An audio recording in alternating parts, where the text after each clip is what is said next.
Hi, Brian here. Welcome to Treebud Academy. Today, I'm so happy to announce the launch of my newly redesigned website, treebud.com, and a new home for Treebud Academy.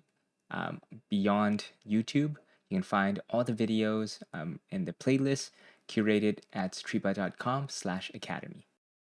To celebrate, I want to run a new series of tutorial videos called Google Ads, a practical how-to guide. Today, I want to cover some basics about advertising and marketing. Uh, so for example, the buyer's journey, getting started, understanding your cash flow, go over a few ad formats and how they relate to a buyer's journey, and talk a bit about account structure. So let's dive right in. A buyer's journey is the typical sets of steps that someone takes when they come to a decision to purchase some goods or services. And it starts typically from awareness, consideration, decision to loyalty. And in between each step, um, someone becomes, from an unknown to becoming a prospect, becoming a lead, a customer, and then lastly, becoming an advocate. So from unknown to prospect, typically you try to get brand awareness or even the awareness of a problem for your audience. And in the consideration phase, they're doing the research, they're trying to figure out whether your brand, your products or services fit their needs. And if it does, it becomes a prospect to a lead. And then now it's the decision making time. Will they go with your product or service or will they go with the competitors? This typically is where the purchase happens. Your lead becomes a customer at this phase. And as they become a customer and they repeat purchases or they maintain the relationship with you, build up that loyalty, they then become an advocate. So, what does this mean to your ads, right? So, for a very practical example, is for example, at the awareness stage, you may choose to run video and display ads. And in the consideration phase, you can layer on some video remarketing or display remarketing. And of course, search ads can be peppered in there as well. During the decision phase, this is actually where you can start to win a lot of your customers. A lot of people focus on this part of the customer journey because it's so easy to create conversions and gain traction there. This mirrors the consideration phase. It's just different uses of video ads, display ads, remarketing ads, or search ads. During the loyalty phase, typically what happens on the ad aspect is video remarketing, search ads, or maybe even Gmail ads. Of course, in a broader scheme of marketing, you would use email marketing, you would use customer success reps. So you have continue building that interaction and engagement with your customers and build that loyalty. Now, when you're getting started, I think some very important things to consider is, for example, a lot of the administration stuff. I would recommend getting all these things listed on the slide here before going in. So, for example, having a password manager. Cybersecurity is super important. If you run your entire business on one email, you should protect that email. Make sure no one is able to access it. So things like having a high security password with a mix of special characters and numbers, and also having two-factor authentication. A password manager that I personally use and that I recommend is Dashlane. I've also used LastPass before, and both of these are pretty much the same. They both work very well. And if you're on the Apple ecosystem, the password keychain works just as well. The next step to this is obviously, make sure you have a website. You don't have a website, where are you going to be driving your ads to? It's important to register your domain, get hosting, and set up an email client. Having your own personal email, so for example, admin@treebud.com or info@treebud.com, makes it more professional. Domain registrars that I would recommend, I use Namecheap. I've also used NetFirms in the past. Hosting, I've used NetFirms, I've used Bluehost, I've used HostPapa. All of these are reputable companies that do great work. And as for email clients, I'm personally partial to Gsuite, so to each their own. Now, having a content delivery network is very important to improving your site speed and security. This actually helps with your SEO in some regards, and a free content delivery network, CDN, that I would recommend is called Cloudflare. I've used it for years and no problem. There's free, there's a paid subscription. So definitely look into that. And it's super easy to set up. And Nix is a content management system. So let's say you're not very tech savvy. How are you going to build your website? There are many WYSIWYG, or what you see is what you get, content management software out there to build your website. Things like Wix, Squarespace, Weebly, Webflow. I personally use WordPress, and that's how I typically build websites. And of course, lastly, if you're making your products and selling them online, you need a payment processor. I personally use Stripe. They're all basically the same in terms of fees. Typically is 3% of the transaction, as well as a certain fixed cost associated. So sometimes it's 30 cents per transaction plus 3%. And of course, you need the business end. I would highly recommend getting your, securing Google My Business page, making sure you have a Google Search Console set up, web analytics. So there's open analytics as well as Google Analytics that you can use. There's Google Tag Manager to help you organize all your pixels and all your different tags, especially if you're planning to advertise on multiple platforms such as Facebook, LinkedIn, or Google. And having them all in one place and deploying them with one piece of code, is much more headache free than using multiple pieces of code and copying and pasting it on various pages. Another benefits to using things like Wix and Squarespace is that they have native integration with a lot of the pixels out there.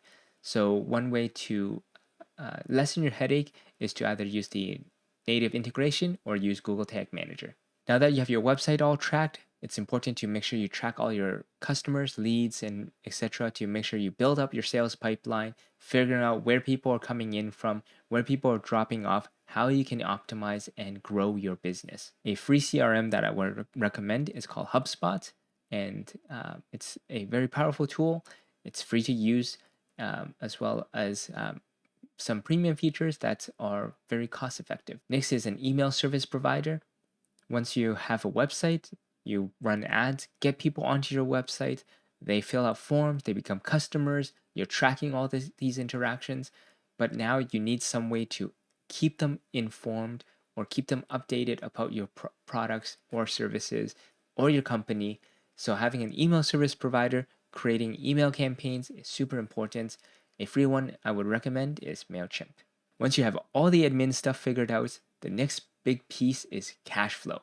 And actually, as an entrepreneur and small business owner, cash flow is probably one of the most important things that you're managing on a daily basis. It all comes down to this one question: should you be actually running ads?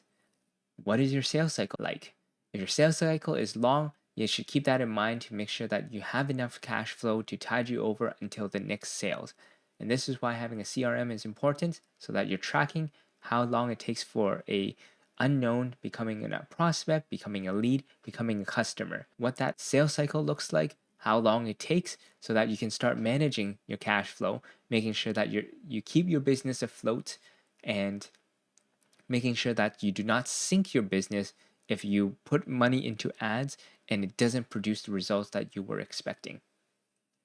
And another thing is that now you know what your cash flow is like. Next is the question of, do you need cash flow to run your business or fulfill orders? So for example, if you have orders in the past that you've received, should you now, having a lump sum of money, how much of that money should be put into fulfilling the orders? How much of the money should be put into finding the next order? And whether or not you need some extra cash stashed away for a rainy day. Some small business owners and entrepreneurs get to a point where they are too busy for their own good. It sounds like an ironic situation, but it happens. Can your business handle 3x? That's a super important question that I always ask my customers. What if we hit it all out of the park and all the money you're putting in the ads triple your business, for example, tomorrow? What are the operations like? Are you able to handle this sudden influx of business? So having all the framework and the foundations built is super important before diving into ads. And lastly, some other question I want you to think about is, what is your goal? Or do you have multiple goals for running ads? The obvious answer is, I want more business. But beyond that, what if you don't get new business? Do you have other goals that you want to achieve with running ads? Some common ones are, I want to learn how to target my audience on Google. I want to figure out if a certain region is profitable for me. I want to see if I want to expand into another region, into a new product line. I want to test how to communicate which benefit or feature to my customers. All of this is super important to keep in mind, especially when you're running ads, because running ads do not guarantee sales. As much as I like to run efficient and really optimize campaigns, I cannot, at the end of the day, I cannot force people to pay you to become a customer for you. All I can do is find the best way to put your ad in front of the right type of people. Next, let's discuss ad formats. There are several types of video ads. The first one I want to cover is TrueView in-stream ads. These are type of ads that show up in your videos while you're streaming them, and sometimes they have a skip button, sometimes they do not have a skip button. This is called a TrueView in-stream ad. Next is a TrueView video discovery ad, where these type of ads show up in the video search results page and link to another video on YouTube. So this is super important, that these are ads that show up on search results that link to a video. Next is something very similar. It's called discovery ads. And these are ads that show up on search results pages or on video watch pages that go to a website. So this is different from TrueView, where they go YouTube to video, and discovery ads go from YouTube to a separate website. Display ads are probably the ads that we're most familiar with because it's the ones that have been around the longest. And these are also known as banner ads and things that you see plastered all over the internet, all over different types of pages. And you may have heard of some of these terms: billboards, smartphone banners, leaderboard, medium rectangle, skyscraper. There are many other ad formats that are associated with the International Advertising Board, and these are standards that's set out by this board. And of course, there are multiple ones that I did not include in here. Do a simple Google search to figure out what are the most effective specifications or ad formats for display ads, and you can figure out very simply which ones to focus on if you have a limited budget. Next is a new ad, or relatively new ad format introduced by Google. It's a responsive display ad. All you have to do is actually include a square image, a rectangular image, a logo, which is optional, some headlines and ad descriptions. And what happens is that they become and gets mixed and matched by Google to form all these different sizes and ad formats, where you have the square image and some headlines and descriptions, or a rectangular image with the same, different headlines. Then the algorithm actually takes all these different pieces and form an ad together for you. The benefits of this ad format is that it's very easy and low barrier to entry, and it's quick to set up. Almost anyone can do it at very low cost. And if you do it well, you can actually reach your audience very, very effectively and efficiently. One word of caution between the banner ads, so the display ads that I've talked about, versus responsive display ads, is that you have very little control in terms of branding and the look and feel of a responsive display ad versus a static display ad. Next is an ad format called native ads. Native ads are the type of ads that show up at the bottom of an article or at the bottom of a page in a specific section that's typically titled "You might be interested in," or "You might also be interested in," or something to that effect, where the ad itself is plastered in or mixed in with the other articles of the page or of that syndication, and it's added in there natively to that page. Next is the bread and butter for Google. It's called text ads. sometimes also known as search ads. And these are ads that show up on a search results page, and it's typically at the very top of the page. A lot of people may ask, how do I get to the top of the page on Google? Well, the quickest and fastest way to do so is through Google Ads. Next, I want to talk a bit about the account structure. Designing your account, playing within the framework that Google laid out for you is super important. So at the account level, you have a unique email and password and billing information. That's super important. Other settings that you have to be aware of is that when you're setting up your account, your time zone and your currency cannot be changed afterwards. So a typical situation for this is that, let's say you operate in multiple countries and you don't want to have currency exchange eat into your profits. It's super important to set up accounts with the specific currency that you want to pay those invoices in. Next is at the campaign level. The most important setting is the budget and location settings. And I highlighted this because you can start designing your campaigns in a very creative way. So for example, something to think about is that if you have particular budget lines for advertising, this is where you can design your campaign to control that aspect. There are other ways to design your campaign, such as per product line, having their own campaign or budget line.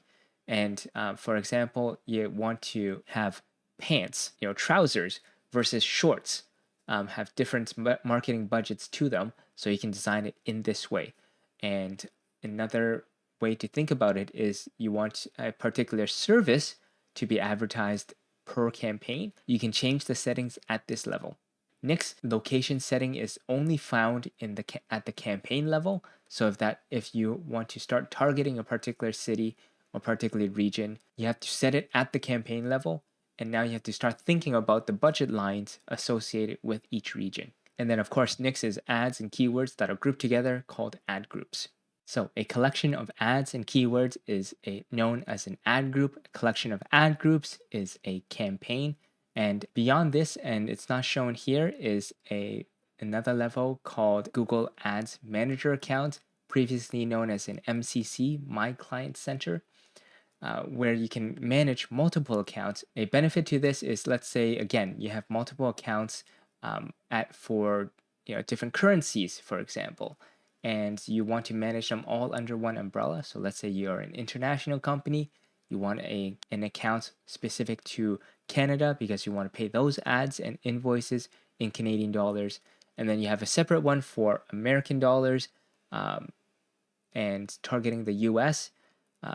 Then you have two accounts that you can manage under the Google Ads Manager account. My next tutorial will cover keyword research and design. Be sure to subscribe and hit the notification bell so that you're alerted when the next tutorial comes out. Thank you so much for watching this tutorial and following along. I hope it's been helpful to you. If you have any questions, be sure to leave them in the comment section below. And I'd love to hear your feedback, whether you liked or disliked this tutorial.